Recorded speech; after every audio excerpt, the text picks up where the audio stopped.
نحمده ونصلي على رسوله الكريم أما بعد.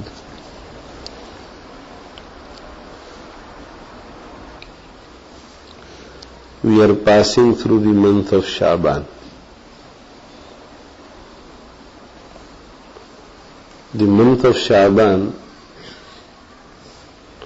is a blessed month. Rajab is also a blessed month. Sha'ban is also a blessed month. And in blessings, in barakat, there is no month greater than the month of Ramadan.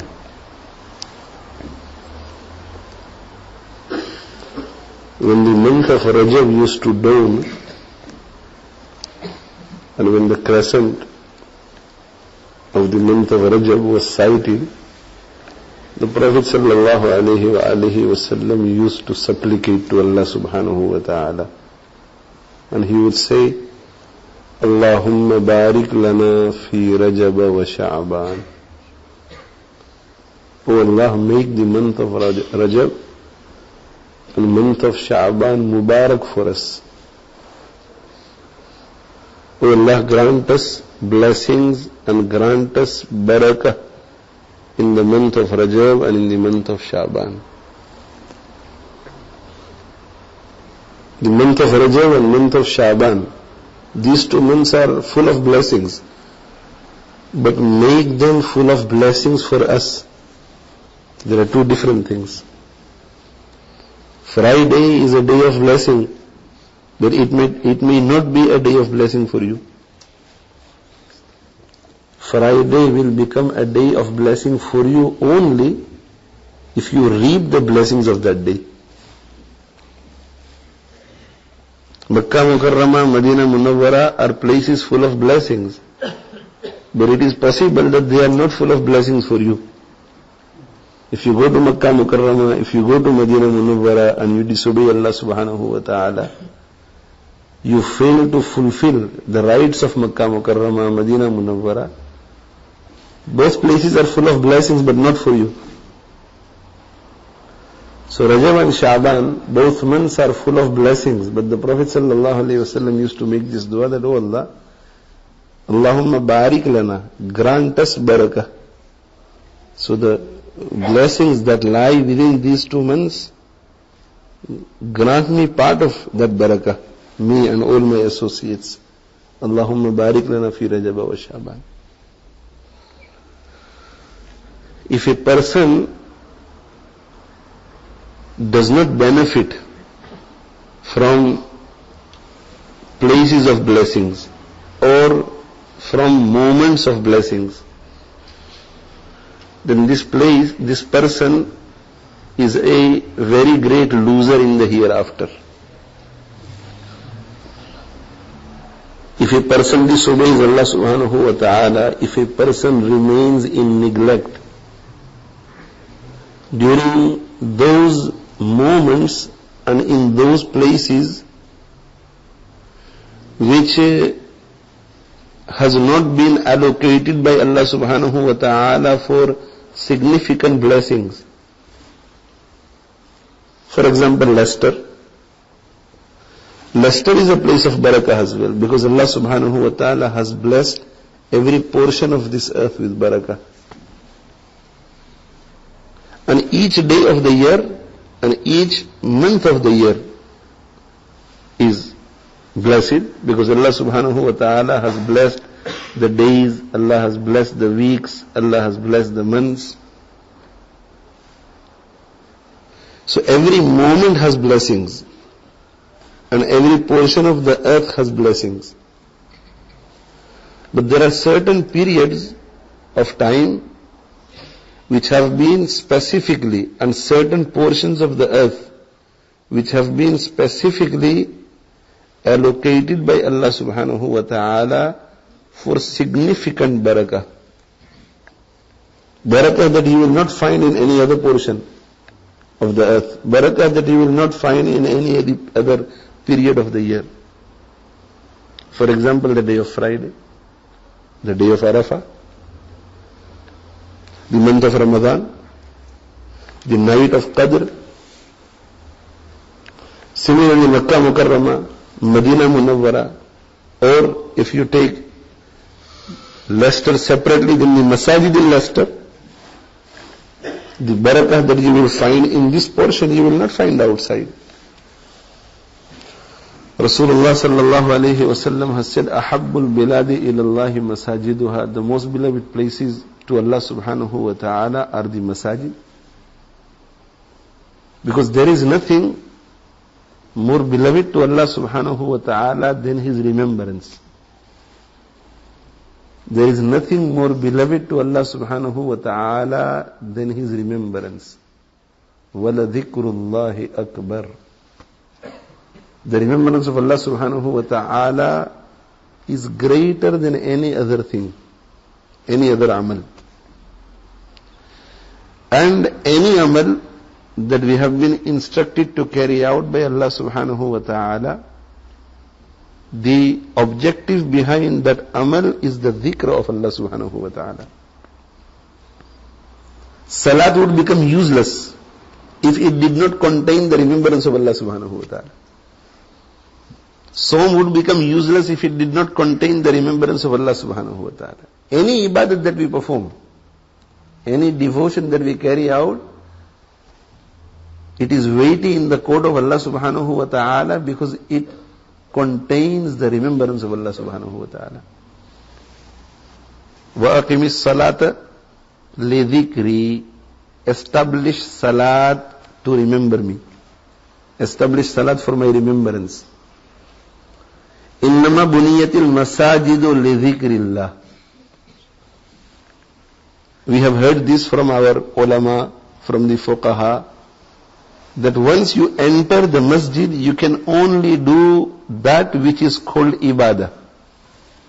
So you talk about Allah subhanahu wa ta'ala, you talk about His Prophet sallallahu alayhi wa sallam, you talk about deen, you talk about qabr, because this is ibadah.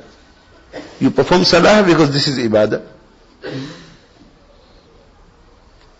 You cannot make announcement regarding a lost item that I have lost a watch, has anybody, because it is not ibadah. The Prophet sallallahu alayhi wa sallam has forbidden that. So masajid is only for ibadat. Anything associated to dunya, anything associated to world, it is not permissible. Only ibadah is permissible. The fuqaha state that masajid are only for ibadat. And in the hadith, the Prophet sallallahu alaihi wasallam says, masajid are constructed only for his dhikr. So there is a contradiction. The fuqaha say masajid, in masajid only ibadah is allowed. And the Prophet sallallahu alaihi wasallam says that only dhikr is allowed. There is no contradiction. Every ibadah is remembrance of Allah.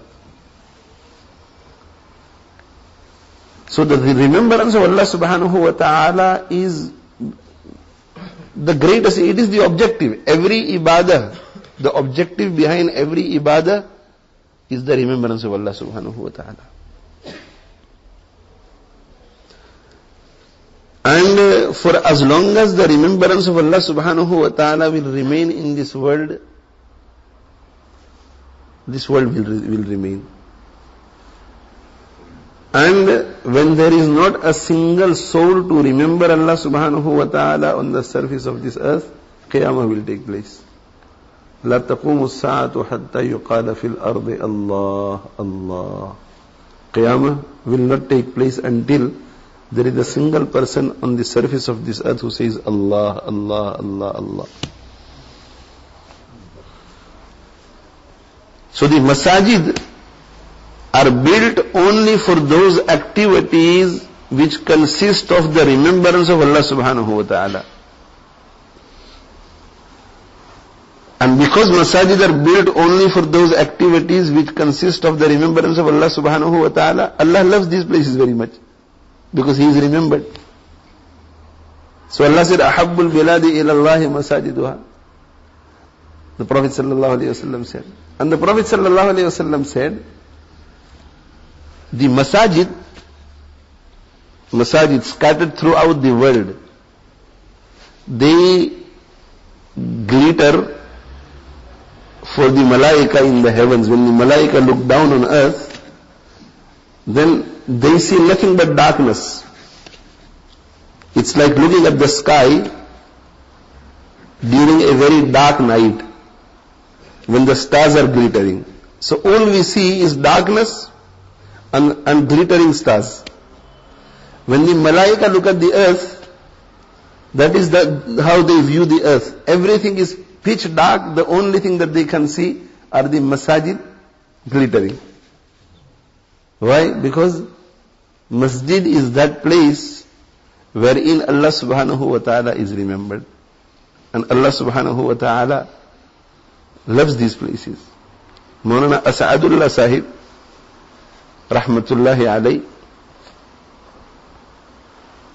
Khalifa of Hadhrat Maulana Ashraf Ali Thanvi, rahmatullahi alayhi, he very beautifully says in a couplet, रश्क करता है फलक ऐसी जमीन पर असाद. रश्क करता है फलक. Now the heavens are very high and the earth is very lowly. Something which is very high does not envy something which is lowly. It is the lowly item which will envy something that is high. But Mawlana Asadullah Sahib rahmatullahi alayhi used to say, he says in this couplet, that heavens, despite all their high status, they envy that portion of the earth wherein a servant of Allah subhanahu wa ta'ala sits and remembers Allah subhanahu wa ta'ala. So he very beautifully says, Rashk karta hai falak. Falak, the heavens, they envy. Rashk karta hai falak. Aisi zami par. On that portion of the earth, the heavens envy that portion of the earth, O As'ad. Rashk karta hai falak aisi zami par As'ad, jis pe do char ghadi zikre khuda hota hai. Where Allah subhanahu wa ta'ala is remembered for a few moments. So there are places throughout the world, which have been specifically allocated for barakat. And there are times also. But these places are full of blessings for whom? For those people who acquire these blessings. For those people who acquire blessings. If somebody is thirsty and there is a lot of water outside being distributed, and this thirsty person just goes outside and he sees this water in abundance, bottled water, and it is being distributed, and he goes and he just stands there like this. So there was a lot of water. But this water was not blessings for him because he did not benefit from that water. So similarly, when we go to Makkah Mukarramah, when we go to Medina Munawwara, when we go to Baytul Maqdis, when we go and spend time in the masajid, a lot of brothers go in Jamaat and they spend a lot of time in masajid. A lot of brothers go and spend time in i'tikaf in the masajid. These are blessed places and blessed times also, the month of Ramadan. But if we do not acquire maximum benefit from these moments or from these places, then these places may be full of blessings for everybody. These moments may be full of blessings for everybody, not for me and you. We have lost out. So that is why Rasulullah sallallahu alayhi wa sallam is making this dua, Allahumma barik lana fi Rajab wa Shaban. Oh Allah, Rajab is full of blessings and Shaban is also full of blessings, but make both of them Mubarak for me. That means grant me the ability and the tawfiq and the opportunity to benefit as much as I can from Rajab and from Shaban. Another point to remember.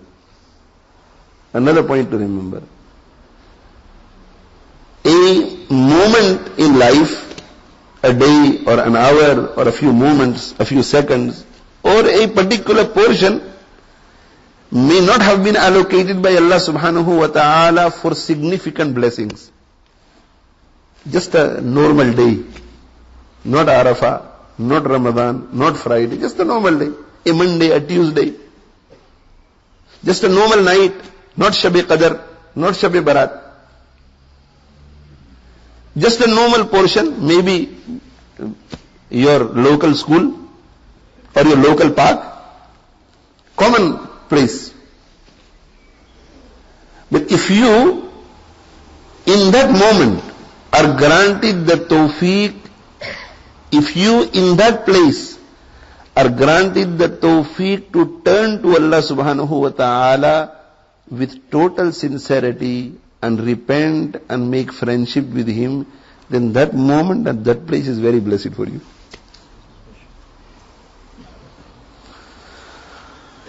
Ibn Abbas radiyallahu ta'ala anhuma or Hazrat Ali radiyallahu ta'ala anhu, either of the two, one of them said that the best day, there was a discussion going on, which is the best day? Is it Friday? Is it the day of Arafah? This is an academic discussion amongst the ulama. And there is difference of opinion, and each group will establish its view with dalil. And these types of differences of opinion amongst the ulama are rahmah for the ummah. So, Ibn Abbas or Hazrat Ali radiyallahu ta'ala anhu, when this discussion was taking place, which is the best day? So either of the two said, the best day is that day when a person turns to Allah subhanahu wa ta'ala and repents from his filthy life. Whether it is Arafah or whether it is Friday. Friday, but you did not repent, it is not the best day for you. Arafah, you did not repent, it is not the best day for you. It is just a normal Saturday. You turn to Allah subhanahu wa ta'ala and you repent, that is the best day for you. So which is the best place for you? The best place for you is that place where you sort your matter out with Allah subhanahu wa ta'ala. So Allahumma barik lana fi Rajab wa Shaban. Let us try from today to make every moment of our lives, and every portion of the earth where we spend these moments, the most blessed. If we utilize it properly, then that moment is blessed for us. If we utilize that moment correctly, then that place is blessed for us. So the Prophet sallallahu alaihi wasallam used to say, Allahumma barik lana fi Rajab wa Shaban. Oh Allah, make this month full of blessings for us also, these 2 months. وَبَلِّغْنَا Ramadan. And oh Allah, make it easy for me to reach the month of Ramadan. وَبَلِّغْنَا Ramadan. Think for a moment, my friends. The Prophet sallallahu alaihi wasallam was honored with the mantle of prophethood at the age of 40. And when he reached the age of 50, Allah subhanahu wa ta'ala granted him the honor of Miraj. And it is the belief of Ahlus Sunnah wal Jama'ah, in the light of very strong evidences, that Rasulullah sallallahu alayhi wa sallam met with Allah subhanahu wa ta'ala. And he actually saw Allah subhanahu wa ta'ala with this naked eye. He communicated with Allah subhanahu wa ta'ala. He saw Jannat. And he saw the palaces and the gardens of various Sahaba-i-Kiram Ridwanullahi ta'ala alayhim ajma'in. He was not given the permission to look at his own abode. He was told by Hadhrat Jibreel and Hadhrat Mikail that is your abode. So the Prophet sallallahu alaihi wasallam said, can I enter? So they said, no. You cannot enter now. You will be able to enter when you depart from the world. But the lowest category of mu'min will be granted Jannah, which will be 10 times more greater and bigger and better than this world. So one can imagine the Jannah of Umar radiyallahu ta'ala anhu. How great it must be. So the Prophet sallallahu alaihi wasallam visited the Jannah of Hazrat Umar radiyallahu anhu. he saw the grandeur. So he could have assumed what type of Jannat he will get. And leave Jannat aside. When he communicated with Allah subhanahu wa ta'ala, when he saw Allah subhanahu wa ta'ala, how difficult it must have been for him to return to this world again. You may not have thought about this before. When he is 50 years old, he sees Allah subhanahu wa ta'ala, he communicates with Allah subhanahu wa ta'ala, he visits Jannah, and then he is returned to this world again, and he has to stay for 13 more years in this world. What sacrifice he must have given? When a person falls in love with a mortal, with a human, then the person does not find peace without seeing the beloved.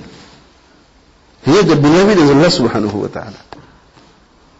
And the one who is loving him is the messenger of Allah, the Sayyidul Mursaleen. And Allah grants him the opportunity to see him. And thereafter he is sent back to this world.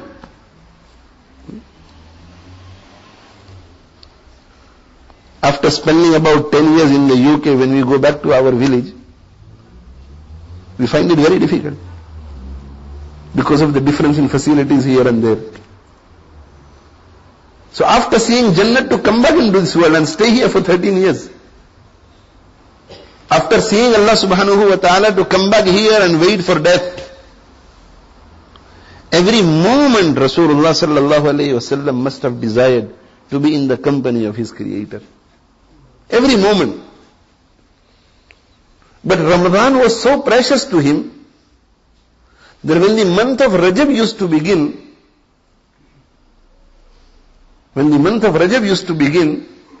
then he would supplicate to Allah and he would say, "Oh Allah, now that you have brought me so close to Ramadan, ballighna Ramadan.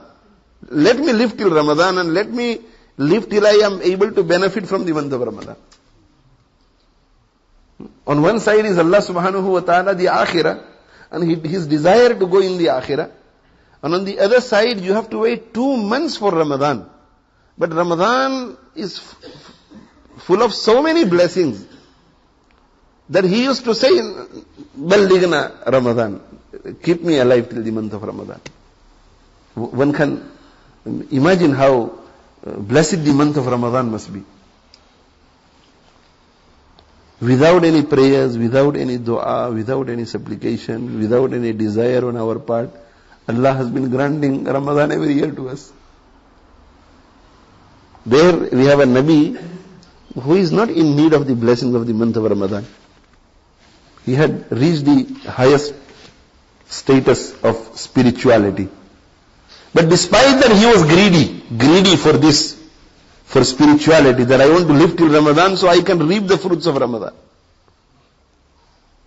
And we are in need of the blessings of Ramadan so much, despite that it doesn't make us happy that Ramadan is coming very near. The Akabir and the Mashayikh, as soon as the month of Shaban used to commence, you would see change in their body language, in their happinesses.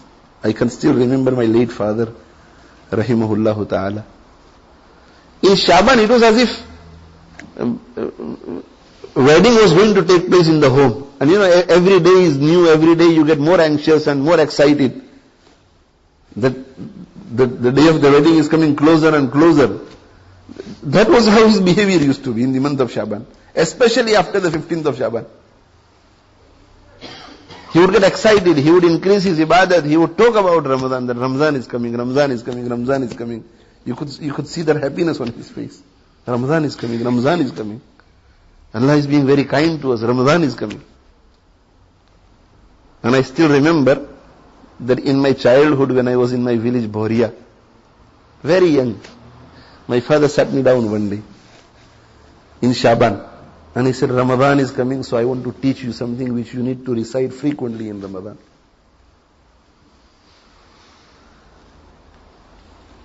And he told me, "La ilaha illallah, Astaghfirullah, as'aluka al-jannah, wa a'udhu bika minan nar. La ilaha illallah, astaghfirullah, as'aluka al-jannah, wa a'udhu bika minan nar. He taught me this long time ago when I was very young.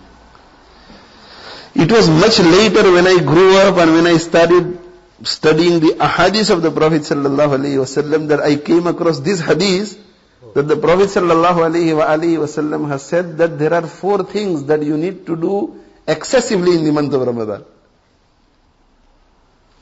4 things. Number 1, recite the kalima tayyiba excessively. La ilaha illallah. Number 2, you need to ask Allah subhanahu wa ta'ala for forgiveness excessively. Astaghfirullah. You need to ask Allah subhanahu wa ta'ala for Jannah excessively. As'aluka al-Jannah. And you need to seek the refuge of Allah subhanahu wa ta'ala from the fire of Jahannam excessively. Wa'udhu bika minan nar. He taught me this formula. This hadith is also mentioned in Fadail Ahmad, the very first hadith. So let us also look forward to the month of Ramadan. The Prophet sallallahu alaihi wasallam also gave very much importance. The Prophet sallallahu alaihi wasallam said, "Awwaluhu rahmah, wa awsatuhu maghfirah, wa akhiruhu itqum minan nar." Allahu Akbar. Allahu Akbar. The first part of Ramadan, the first 10 days is full of rahmah. The second part, full of maghfirah. And the last part, deliverance from the fire of Jahannam. Because people are also divided into 3 categories. Category number 1, the awliya, the muqarrabeen of Allah subhanahu wa ta'ala, the very pious servants of Allah subhanahu wa ta'ala. What is their habit? Their habit is that they never commit a single sin during their lives. And if due to human weakness overcome by nafs, they were to commit a mistake now and then, once in a while, then they would not wait for tomorrow. They would immediately experience remorse, feel regretful, and repent and say, "Oh Allah, forgive me. Oh Allah, forgive me. I will not do this again." وَلَمْ يُسِرُّوا عَلَى مَا فَعَلُوا وَهُمْ يَعْلَمُونَ. They do not continue sinning. Like is the norm today, that a particular person, he performs 5 times salat regularly. He gives zakat, he performs hajj, he looks very, very pious. But he goes onto the internet when nobody is watching him. And he enjoys pornography. There are so many young people who are victim to this, and pious young people. Pious young people. Why I am saying pious young people is because pious young people, Allah subhanahu wa ta'ala through His mercy has saved these people from the sin of adultery and fornication. So shaitan, to lead them to at least some degree of zina will take them to the internet. It is for this reason I always tell my young friends, number 1, don't use the internet unless it is a necessity. Don't use the internet, and don't just go on the internet to browse through internet. Unless it is a necessity. A lot of people go on the internet to listen to the bayans of the ulama that are there. And where do they end up? Where do they end up? There are so many bayans of the ulama taking place in the masajid, live. When watching films or when watching cricket, when watching football, which one do you prefer? Highlights or do you prefer live? So why when it comes to bayanat, you don't prefer live programs? Go into the masjid, sit in the halaqah of ta'lim,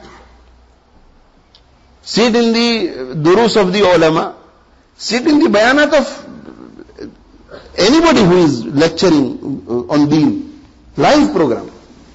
And number 2, CDs and audio tapes. You don't have to go onto the net to listen to the ulama. because you'll end up doing something else. I know so many people who do that. They end up doing something else. They will listen to the bayan for about 15-20 minutes and then something else will attract them. And even those people who go to listen to bayanat, they'll choose a particular speaker, but then they have a list of choice on the right hand side, 10 other speakers. So you're listening for about 5 minutes and then somebody else attracts you. In reality, when you go on the net to listen to the Deeni programs, you are not listening to the Deeni programs, you are following the whims and desires that you have within yourself. You are following your nafs, because 10 minutes, this doesn't look so enjoyable, so let me try this sheikh, and then let me try this sheikh, let me try this sheikh.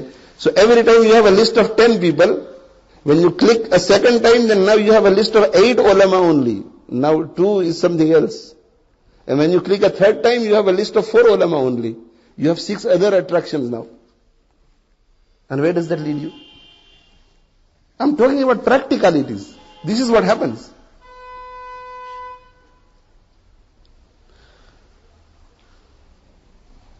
So what we need to do, so there are people like ourselves, sinful people. What do? We don't make tawbah. So we've gone onto the internet when everybody is asleep. Nobody knows that we are watching films or nudity or filth. And thereafter, no regret. If there is any regret, we don't make that firm resolution that I do not want to commit this sin. I'm going to watch it again. It was very enjoyable. I'm going to do it again. There is no tawbah. This is the difference between the awliya and we. Awliya commit sins once in a while because their connection with Allah is very strong. They commit sins once in a while, once in a year, twice in a year, because they are not immune from sins. To differentiate between them and the Anbiya, they have to commit sins. So they are made to commit sins once or twice. But as soon as they commit sins, the sign of a wali and a sign of a muttaqi is that he does not wait for the next second. He immediately finds remorse in his heart and he repents. وَالَّذِينَ إِذَا فَعَلُوا فَاحِشَةً أَوْ ظَلَمُوا أَنفُسَهُمْ ذَكَرُوا اللَّهِ. The Quran says that as soon as they have made a mistake, they immediately remember Allah, ذَكَرُوا اللَّهِ. And as soon as they remember Allah, next second, فَاسْتَغْفَرُوا لِذُنُوبِهِمْ. They ask for forgiveness. Not ذَكَرُوا اللَّهَ ثُمَّ اسْتَغْفَرُوا لِذُنُوبِهِمْ. No, ذَكَرُوا اللَّهَ فَاسْتَغْفَرُوا لِذُنُوبِهِمْ. And they question themselves, وَمَنْ يَغْفِرُ الذُّنُوبَ إِلَّا اللَّهِ. وَمَنْ يَغْفِرُ الذُّنُوبَ إِلَّا اللَّهِ. Who can forgive sins other than Allah subhanahu wa ta'ala? وَلَمْ يُصِرُّوا عَلَى مَا فَعَلُوا وَهُمْ يَعْلَمُونَ. وَلَمْ يُصِرُّوا عَلَى مَا فَعَلُوا. They do not remain persistent on that sin that they have committed. No. Now, these awliya, they sin committed, immediately repent. What does Allah say regarding them? أُولَٰئِكَ جَزَاؤُهُمْ مَغْفِرَةٌ مِّن رَبِّهِمْ. أُولَٰئِكَ جَزَاؤُهُمْ مَغْفِرَةٌ مِّن رَبِّهِمْ وَجَنَّاتٌ تَجْرِي مِن تَحْتِهَا الْأَنْهَارُ خَالِدِينَ فِيهَا نِعْمَ أَجْرُ الْعَامِلِينَ. For such sinners whom after committing mistake repent immediately, what is their reward? مغفرة من ربهم. مغفرة from their Rabb. وجنات تجري من تحتها الأنهار خالدين فيها. And gardens of paradise under which rivers are flowing. نعم أجر العاملين. So this is the first category. I would like to urge and encourage my friends to repent to Allah subhanahu wa ta'ala whenever a sin is committed. The goal in life should be to abstain from every single sin. There are so many young brothers who become habituated to committing sins. And they become very weak. They become very weak. For example, pornography. Films on net. Other filthy items. Masturbation is very common amongst young people. And they make a firm resolution, but After making a firm resolution, as soon as they find themselves in a lonely environment, they fall prey again. So once, twice, thrice, 4 times, 5 times, then thereafter shaitan leads them to lose hope. No, it's not possible for me. It's not. So many young people who are associated to me, they also say the same. I've repented 50 times, but I know that once I am in this environment, I'm going to fail. So what's the point? This is from shaitan. I would like you to note certain points regarding tawbah. Very important points. Very, very important points. Point number 1, every amal has an effect. The effect of tawbah is hatred for sins. So if a person makes tawbah today, makes tawbah the second day, makes tawbah 100 times, 1,000 times, 100,000 times, whenever he commits a sin, he makes tawbah. He makes tawbah. The effect of this amal, sooner or later, will be that you will have hatred for sins. Now, if the effect of tawbah is hatred for sins, why would shaitan let you perform tawbah? Because shaitan will lose. If you begin to hate sins, shaitan will not be able to make you commit sins. So it is for this reason shaitan always puts these thoughts in mind. That what's the point? You're going to fail. So what you need to understand is number 1. If I am repenting today and breaking that tawbah tomorrow by committing the same sin, I shouldn't worry as long as I am doing tawbah every time I commit a sin. Because sooner or later the effect will transpire, and this effect will create a barrier between yourself and the sin. Sooner or later. This is the first benefit. Secondly, a person may die in either of 2 conditions. For example, a person watches pornography. So in the eyes of Allah subhanahu wa ta'ala, he is a sinner.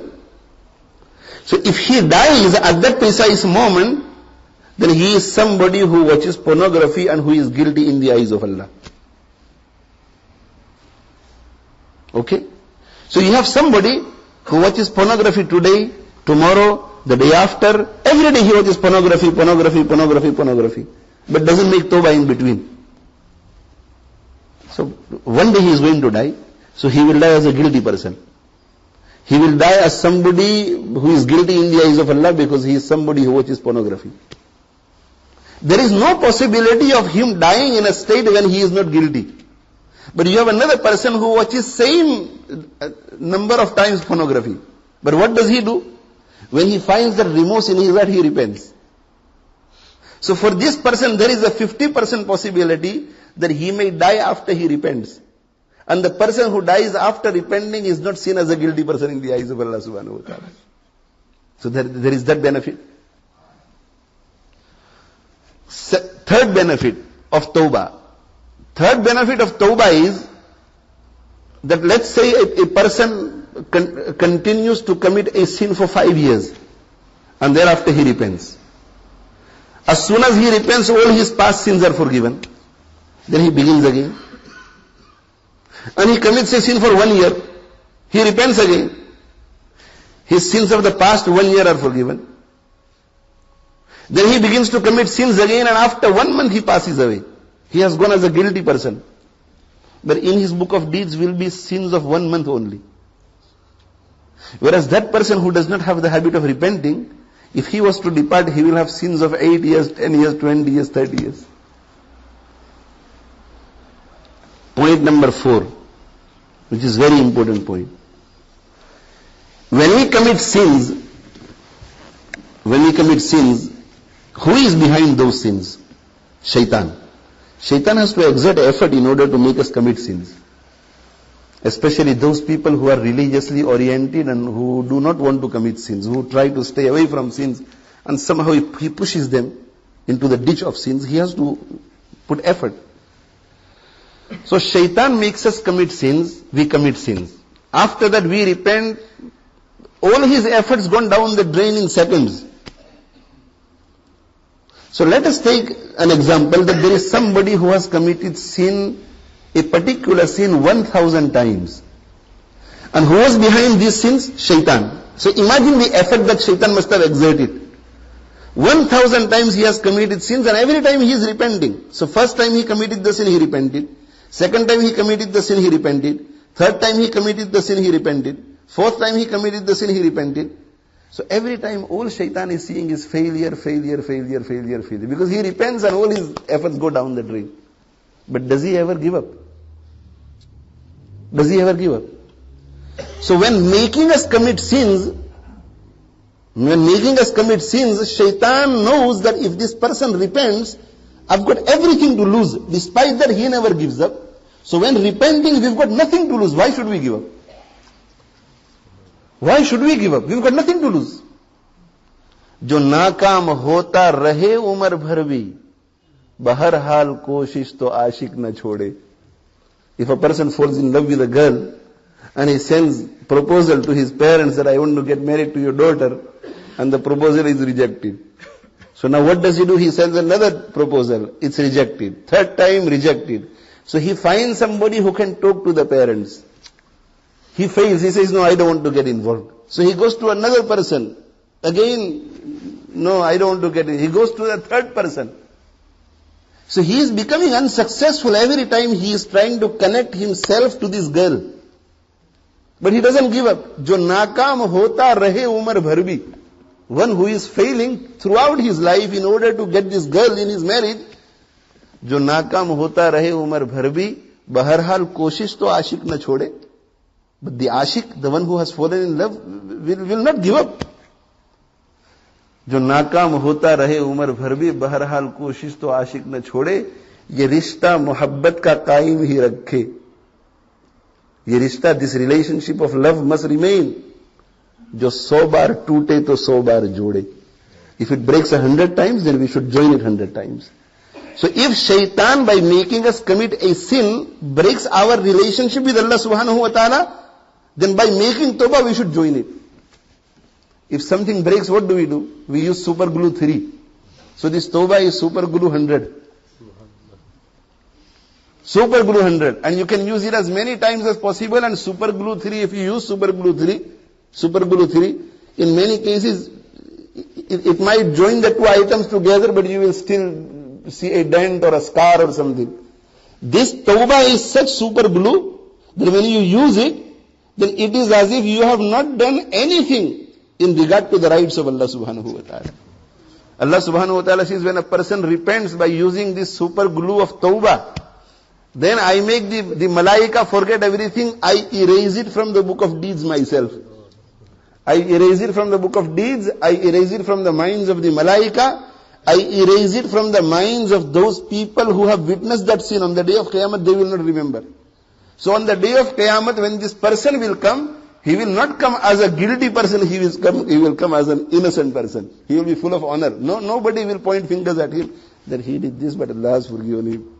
No, only Allah will know. It is between him and Allah subhanahu wa ta'ala.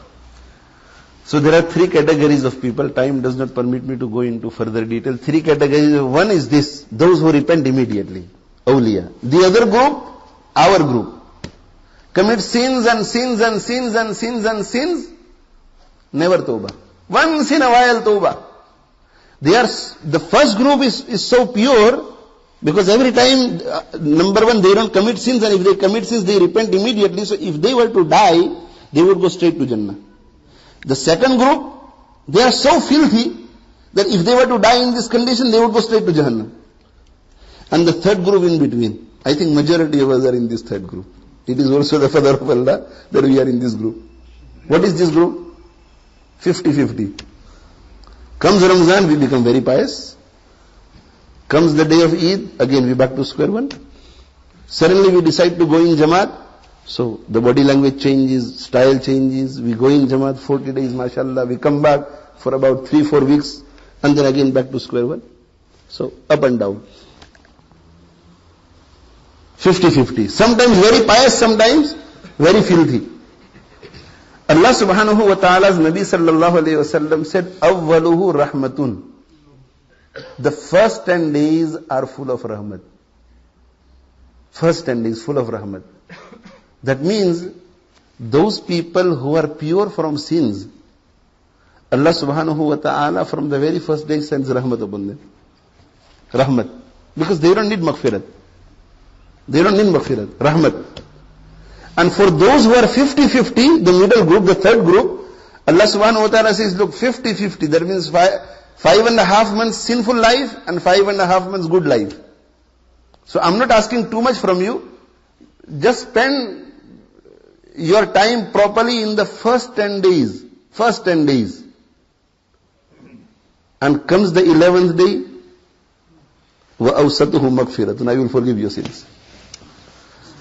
5.5 months of sins I will forgive you by, if you only look after yourself for 10 days of Ramadan. And the third group, which is full of filth, if they were to die now, they would go straight to the fire of Jahannam. Allah subhanahu wa ta'ala says, you'll have to work a little bit more harder. 10 more days. And comes the 21st day, itkum minan nar, I will give you deliverance from the fire of Jahannam. So my friends, let us go from this here with a very, very firm resolution. That this Ramadan is going to be different from all the other Ramadan. The first thing I would like to urge all of you to do is to make yourself feel guilty. Guilty for what? Guilty for wasting all the Ramadan that have passed. If you make yourself feel guilty, then you will be able to appreciate this Ramadan. So make yourself feel guilty and make a firm resolution that this Ramadan is going to be different. How different? Number one, I am not going to waste a single second. And number two, I am not going to commit any sin. There is going to be a lot of recitation of the Quran. As mixing as less as possible. Because when we mix, we talk about this person and that person. Ghibat starts, sin starts. People distract us from our ibadat. Focus only towards Allah subhanahu wa ta'ala and akhirah. Pray to Allah subhanahu wa ta'ala. Ask Him to make you, all of us, the wali of Allah subhanahu wa ta'ala. My late Sheikh and mentor, Hadhrat Haji Farooq Sahib rahmatullahi alayhi, said to me on numerous occasions, and he used to say to other people also, that Allah subhanahu wa ta'ala says, Ya ayyuhalladhina amanu, O you who believe, kutiba alaykumus siyam. The fasting of the month of Ramadan has been made compulsory upon you, kama kutiba alal ladhina min qablikum. Just as it was made compulsory upon the people before you, la'allakum tattaqun. So that you become muttaqi. So that you become the wali of Allah. Muttaqi is the wali of Allah. So that you become the friend of Allah. So my late Haji Sahib rahmatullahi alayhi used to say, that when you make dua, say to Allah, that, oh Allah, you have made fasting compulsory. You have granted us the month of Ramadan so that we may become walis. This is why you made the month of Ramadan, so make me wali. You have made this month of Ramadan to make us muttaqi, make me muttaqi, O Allah. It is only you who can change my life. I have become slave to my nafs, I have become slave to to shaitan. Oh Allah, you help me. And become helpless in the court of Allah. Allah subhanahu wa ta'ala likes humbleness very much. When a person goes to the court of Allah and he says, oh Allah, I am helpless, it is only you who can save me. It is only you who can give me this love of Allah subhanahu wa ta'ala, your love. Allah subhanahu wa ta'ala will help. So let us make a firm resolution, inshallah, that this month of Ramadan that is coming, and we need to start changing from today. We need to start changing from today. Because in order for your car to go in the 5th gear, you can never put your car in the 5th gear from the place you start moving. So you have to put it start and then 1st gear and then 2nd gear and then 3rd gear and then 4th gear and then 5th gear. So if you wait until the 1st of Ramadan, then by the time your car comes into the 5th gear, it will be 11th of Ramadan. So you need to start from today. So if you start from today, then inshallah by the time Ramadan starts, your car will be in 5th gear. So what we need to do is to change our lifestyle slightly from today. First thing is no sins. Second thing is no wasting time. And become punctual with our amal, with our ma'amulat. And then as soon as 1st of Ramadan comes, then we increase our ma'amulat, we increase our amal, and set targets. In order to become successful, we have to set targets. If you continue to recite the Quran, you may complete 2 Qurans. But if you set target, that every day I must recite 5 juz. Every day. If you said, every day I must recite Durood Sharif 500 times. Every day I must recite istighfar. Every day before the breaking of fast, I must turn to Allah for 10-15 minutes and ask Him for my needs of this world and the hereafter. Every day at tahajjud time, at least for 15 minutes, I must turn to Allah subhanahu wa ta'ala. And please take a copy of Prophet from Ramadan and study it properly. It's a small booklet published by the Islamic Dawah Academy. And also try to begin to read Fadail Ramadan by Sheikh Al-Hadith Mawlana S.A.W. rahmatullahi alayhi. In the masajid, it is being read now. Fadail Ramadan. It will be read in the month of Ramadan as well. Try to listen to it, and also try to sit down as a family from now, so that mentally you start preparing for the month of Ramadan. Try to sit down as a family at home and read Fadail Amal by Sheikh Al-Hadith Mawlana S.A.W. rahmatullahi alayhi, and try to connect yourself to Allah subhanahu wa ta'ala. May Allah subhanahu wa ta'ala grant us all the tawfiq. وآخر دعوانا الحمد لله رب العالمين وصلى الله على نبينا محمد وعلى آله وصحبه أجمعين. ربنا آتنا في الدنيا حسنة وفي الآخرة حسنة وقنا عذاب النار. ربنا تقبل منا إنك أنت السميع العليم وتب علينا إنك أنت التواب الرحيم. اللهم احفظنا من كل بلاء الدنيا وعذاب الآخرة. اللهم آت نفوسنا تقواها وزكها أنت خير من زكاها أنت وليها ومولاها. اللهم أصلح لنا شأننا كله ولا تكلنا إلى أنفسنا طرفة عين ولا تنزع منا صالح ما آتيتنا. O Arhamur Rahimin, have mercy upon us. O Arhamur Rahimin, forgive our sins, forgive our minor sins, forgive our major sins, forgive the sins of our parents, forgive the sins of our families, forgive the sins of all those who are associated to us, forgive the sins of those who are living, forgive the sins of our deceased. O Arhamur Rahimin, grant us the tawfiq to repent sincerely. O Arhamur Rahimin, O Arhamur Rahimin, grant us the tawfiq to repent sincerely. O Arhamur Rahimin, accept our repentance and keep us steadfast on our repentance. O Arhamur Rahimin, save us from shaitan and our base desires. O Arhamur Rahimin, grant us the tawfiq to live according to your wishes. O Arhamur Rahimin, grant us the tawfiq to keep away from everything that displeases you. O Arhamur Rahimin, grant us the tawfiq to stay away from everything that displeases you. O Arhamur Rahimin, majority of the times we are doing those things which displease you. O Arhamur Rahimin, grant us the opportunity to make you happy, and grant us the opportunity to do those things in life which are desirable to you and which is according to your wishes. O Arhamur Rahimin, for as long as we live in this world, keep us steadfast on Iman, keep us steadfast on Islam. O Arhamur Rahimin, grant us the tawfiq to strive towards keeping your other servants on straight path also. And O Arhamur Rahimin, when you take us from this world, take us with Iman. O Allah, safeguard our Iman. O Allah, protect our Iman. O Arhamur Rahimin, save us from the deceit of shaitan at the time of death. O Arhamur Rahimin, grant us lot of barakah in the days of Shaban that are passing. Make these days full of barakat for us. And O Arhamur Rahimin, grant us the tawfiq to benefit from the month of Ramadan. O Arhamur Rahimin, make this year's Ramadan a turning point in our lives. O Arhamur Rahimin, grant us all and grant all of our associates, our parents, our wives, our families, our friends, those associated to us, the whole ummah. Grant us all the opportunity in this month of Ramadan to become your awliya. O Arhamur Rahimin, grant us your wilayat. O Arhamur Rahimin, grant us your love. O Arhamur Rahimin, grant us your nearness. O Arhamur Rahimin, fulfill all the good wishes of this world and the hereafter. O Arhamur Rahimin, safeguard us from every evil of this world and the hereafter. O Arhamur Rahimin, all the good things that your Nabi sallallahu alayhi wasallam has asked from you, grant us all those good things. And every evil from which your Rasulullah sallallahu alayhi wasallam has sought refuge, grant us refuge. رب اجعلني مقيم الصلاة ومن ذريتي ربنا وتقبل دعاء ربنا اغفر لي ولوالدي وللمؤمنين يوم يقوم الحساب ربنا تقبل منا إنك أنت السميع العليم وتب علينا إنك أنت التواب الرحيم رب اغفر وارحم وأنت خير الراحمين سبحان ربك رب العزة عما يصفون وسلام على المرسلين والحمد لله رب العالمين.